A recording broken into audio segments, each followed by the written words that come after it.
వీళ్ళంతా ఐక్యమవుతారు. రైట్ పాప, రైట్. ఒకసారి రవికిరణ్ గారి దగ్గరికి వెళ్దాం. పెద్దిరెడ్డి రవికిరణ్ గారు, ఇక్కడ ఇంకొక ఇంపార్టెంట్ ఆస్పెక్ట్ ఏంటంటే గ్రీన్లాండ్ దగ్గరికి వచ్చేప్పటికి వాళ్ళు మొదట అగ్రిమెంట్ చేసుకుంది మిలిటరీ బేస్ పెట్టుకుంటాను.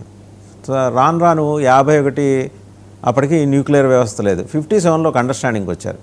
ఆ తర్వాత మిలిటరీ బేస్ కాస్త న్యూక్లియర్ బేస్గా మార్చుకొని deployment of their trained personal, ఎందుకంటే అక్కడ ఇంకో వెసులుబాటు ఇచ్చింది అమెరికా. అది 95% మంచుతో కూరుకున్న ప్రాంతం కాబట్టి అక్కడికి వెళ్ళడానికి ఎవరు ఇష్టపడదు. జనరల్గా అక్కడ మిలిటరీ మీద కూడా ట్యాక్స్ ఉంటుంది. ఆ ట్యాక్స్ మినహాయింపిస్తామంటే ఆ ఆశ చూపించి కొందరిని అక్కడికి పంపించింది. వాళ్ళకి 5-6 వేల మంది ఉన్నారు ఇప్పటిదాకా. ఇప్పుడు వాళ్ళది డెన్మార్క్ చూస్తే 20,000 మంది మిలిటరీ ఫోర్సు, సముద్రంలో కాకిరెట్ట, అమెరికాతో పోల్చినా ఇంకా మిగిలిన వాళ్ళు. ఇప్పుడు ప్రధానంగా ఏంటి, అక్కడ న్యూక్లియర్ యాక్టివిటీని చూసుకోవటం. 52లో అదే 1968లో కూలిపోయిన B-52 అది అణ్వాయుధాలను మోసుకొస్తూ కరెక్ట్ గ్రీన్లాండ్ కూలింది. ఎక్కడ కూలింది అనేది ఇంతవరకు డిటెక్ట్ చేయలేకపోయారు. బట్ చైనా డిటెక్ట్ చేసింది. వాళ్ళు ఎక్కడొచ్చేసి ఆ లోపల ఉన్న రహస్యాలు లేకపోతే బాంబులో ఇంకేమైనా ఉన్నాయో, ఎందుకంటే మంచులో ఉంటే కనుక యాసిటీస్ అలాగే ఉంటాయి. ఒకవేళ పేలుంటే పెనట్రేట్ అయ్యి రేడియేషన్ వ్యవస్థ ఉండేది. ఆ భయంతో ఇదంతా చేస్తున్నాడనేది ఒక వెర్షన్. ఇంకోటి అది న్యూక్లియర్ బేస్గా మార్చుకోవటం, పరాయిగడ్డ మీద అక్కడ ఏమైనా చేయొచ్చు అనే ఒక దుర్మార్గపూరితమైన ధోరణితోటి ఇప్పుడు Denmark, France, Finland, Norway, Netherlands, Germany, Sweden, UK వీళ్ళందరూ బొటాబొటీగాళ్ళు అమెరికాతో పోలిస్తే. వీళ్ళందరూ కలిసినా కూడా అమెరికాని ఎదుర్కోలేని పరిస్థితి. ఒక్కడికి సవ్యమైన మిలిటరీ వ్యవస్థ లేదు. మనకి తెలిసినంత వరకు డెన్మార్క్ వరకు తెలిసిపోయింది 20,000 మంది అలా మిలిటరీ. వాళ్ళకి మీరు ఇమాజిన్ ఆర్కిటిక్ ఖండానికి దగ్గరలో ఉండి వాళ్ళకి సబ్మెరీన్ లేవు. అది వాళ్ళ బలహీనత. ఇవన్నీ అడ్వాంటేజ్ తీసుకుంటున్నాడండి.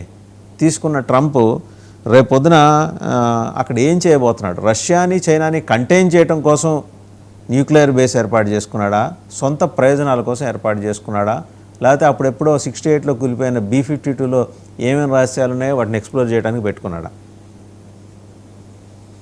మరి ఇప్పుడు అమెరికా, యూరోపియన్ కంట్రీస్ యొక్క సమస్య, వాళ్ళ బాధ చూస్తుంటే గజేంద్ర మోక్షం గుర్తుకొస్తుందండి. ఎవరినైతే యూరోపియన్ దేశాలు నమ్ముకుని ఈ దశాబ్దాలుగా రెండో ప్రపంచ యుద్ధం తర్వాత ఫామ్ అయింది నాటో. దానిలో మేజర్గా ఏంటి, యూరోపియన్ దేశాలకి రక్షణగా అమెరికా ఉంటుంది. అమెరికా మిమ్మల్ని కాపాడుతుంది.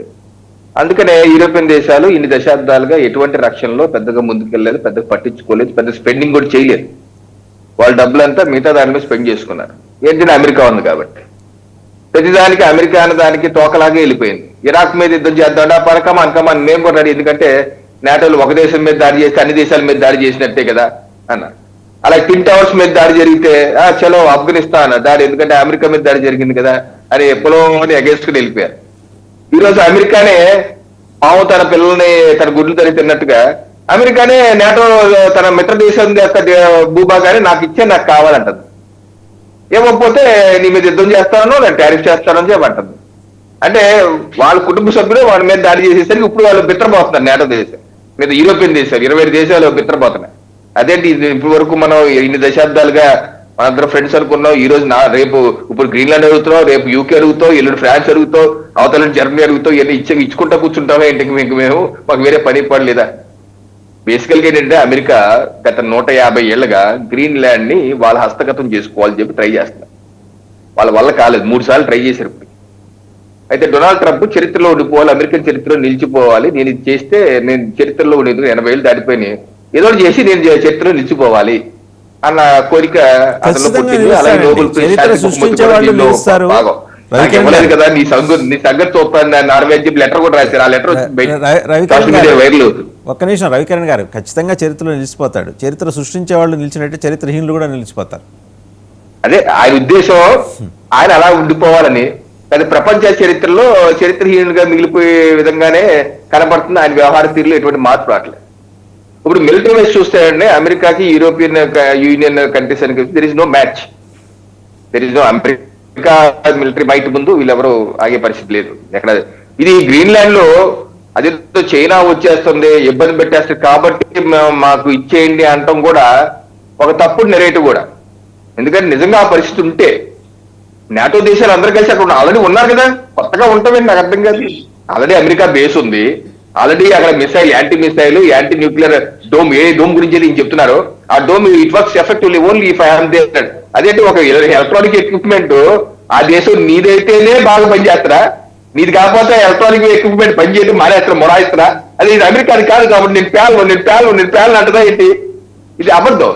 అలాగే చైనా చేస్తుంది అనుకోండి, నాటో దేశాలందరూ కూర్చోవచ్చు కదా, నాటో సైన్యం ఉంది కదా, నాటో సైన్యం అంతా కూర్చోవాలి, రండి అందరూ రండి, నేను చాలా ధైర్యంగా ఉన్నాను, మీరు అందరూ నా చుట్టూ పడుకోండి అనొచ్చు కదా, అందరూ నీ చుట్టూ పడుకుంటారు కదా వచ్చి. దానికి గ్రీన్లాండ్ హస్తగతం చేసుకోవాల్సిన అవసరం ఏంటి? అది ఇది కాదు, వాళ్ళ హిడెన్ ఎజెండా ఏంటంటే 150 ఏళ్ళగా గ్రీన్లాండ్ ని కైవసం చేసుకోవాలి. ఇప్పుడు అక్కడ మంచు కూడా కరుగుతుంది, అక్కడ ట్రేడ్ రూట్ కూడా పెరుగుతుంది, సో అక్కడ ఖనిజ నిక్షేపాలు ఉన్నాయి, రేర్ ఎర్త్ మెటల్స్ ఉన్నాయి, అన్ని కావాలి, అన్ని ఇస్తే అమెరికాకి $40 ట్రిలియన్ అప్పు ఉంది. ఇప్పుడు ఆ అప్పును పూడ్చుకోవాలంటే వాళ్ళకి ఏం చేయాలి అర్థం కావట్లేదు. వెనిజులానే తీసుకున్నా ఆయన పూడేది కనపట్టలేదు, ఇదేది పూడుతున్నామని చెప్పి ఈయన అభిప్రాయం. అలాగే ఏ విషయం అయితే ఈ 10% టారిఫ్ ఫిబ్రవరి 1వ తారీఖు నుంచి 8 యూరోపియన్ దేశాల మీద వేస్తారంటున్నారు, వాళ్ళే ఉన్నారు ఇమీడియట్ గా ఇప్పుడు రిటాలియేటరీ టారిఫ్. దీనివల్ల $108 బిలియన్ ఇంపోర్ట్స్ మీద టారిఫ్ పడుతుంది. అమెరికన్ ఇంపోర్ట్స్ ఆ 8 దేశాలకు వచ్చిన దాని మీద $108 బిలియన్ టారిఫ్ పడుతుంది. ఏది మొన్న ఆల్రెడీ 6 నెలల క్రితం యూరోపియన్ యూనియన్ కౌన్సిల్ లో అండి ప్రెసిడెంట్ యాంటోనియో కోస్టా ఆల్రెడీ ఈ $108 బిలియన్ యాంటీ టారిఫ్ కి తీర్మానం చేశారు. అయితే దాన్ని ప్రస్తుతం కోల్డ్ స్టోరేజ్ పెట్టారు 6 మాసాలు ఫిబ్రవరి 2-3 తారీఖు అయిపోతుంది. వీళ్ళు చేయాల్సింది ఏం లేదు, కాంగో ఉంటుంది ఆటోమేటిక్ గా ట్రిగ్గర్ అయిపోతుంది. సో ఇది కనుక ఫిబ్రవరి 1వ తారీఖు అమెరికాకి 10% టారిఫ్ వేస్తే వీళ్ళు రిటాలియేట్ టారిఫ్స్ గా $108 బిలియన్ పడిపోతుంది. అది ఒక ఫస్ట్ స్టేజ్. అప్పటికి అమెరికా వెళ్ళలేదు అనుకోండి, ఆయన ఏదో పెట్టిన జూన్ 1వ తారీఖు నుంచి 20% అని, అది కనుక వెళ్తే ICA చట్టం ట్రేడ్ బజూకాని వీళ్ళు ఇన్వోక్ చేస్తారు. ట్రేడ్ బజూకా అంటే అది ఇంకా దారుణం, అది 2-3 నెలలు పడతాయి, ఒక ఇమీడియట్ గా చేయాలంటే అవదంటే ప్రొసీజర్ ఉంది. అది కనుక ఇన్వోక్ అయితే అమెరికాకి విపరీతంగా ఏంటి, ఎందుకంటే వాళ్ళు టెండర్లో పాల్గొలేరు, బిడ్డింగ్ చేయలేరు, అమ్మలేరు, చేయలేరు. అమెరికా మొత్తం అది అసలు ట్రేడ్ బజూకా పెట్టింది యూరోపియన్ దేనికోసం, చైనా కోసం పెట్టింది అమెరికా మీద ప్రయోగించాల్సిన పరిస్థితి వస్తుంది. ఆ పరిస్థితి వస్తే ప్రపంచ దేశాలు అన్ని ఇబ్బంది పడతాయి. వాళ్ళు ఒకటే కాదు, ఎందుకంటే ట్రాన్స్ అట్లాంటిక్ ట్రేడ్ $8 ట్రిలియన్ ఉంది, $8 ట్రిలియన్, అదంతా ఎఫెక్ట్ అవుతుంది. అదంతా ఎఫెక్ట్ అయితే చైన్ రియాక్షన్, అన్ని దేశాలు, మన దేశం కూడా అన్ని దేశాలు ఇబ్బంది పడతాయి. సో ఇది ఒక పెద్ద విష వలయంలో చిక్కుకుంది ప్రపంచం. ఇప్పుడు ఏమవుతుంది, ఎలా తీరుతో చూడాలని. రైట్, థ్యాంక్ యూ రవికిరణ్ గారు, అంబాసిడర్ డాక్టర్ వినోద్ గారు, షేక్ బాజీ గారు అండ్ పాపరావు గారు, అందరికీ ధన్యవాదాలు.